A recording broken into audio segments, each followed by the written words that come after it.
Hello বন্ধুরা, কেমন আছো? জানি অনেক অনেক ভালো আছো।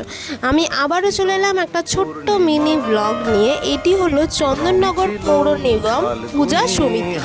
আমরা এখন প্রবেশ করতে চলেছি হীরক রাজার দেশে।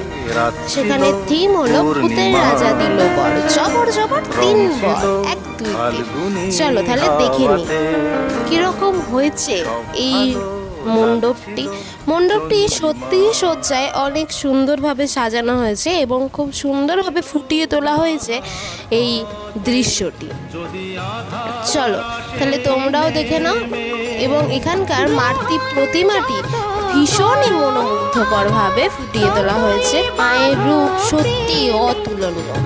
তোমরাও দেখো এবং আমার এই ছোট্ট মিনি ব্লগ তোমাদের কেমন লেগেছে অবশ্যই কিন্তু তোমরা কমেন্টে জানিও। আবার দেখা হবে নতুন কোনো ভিডিওতে। টাটা।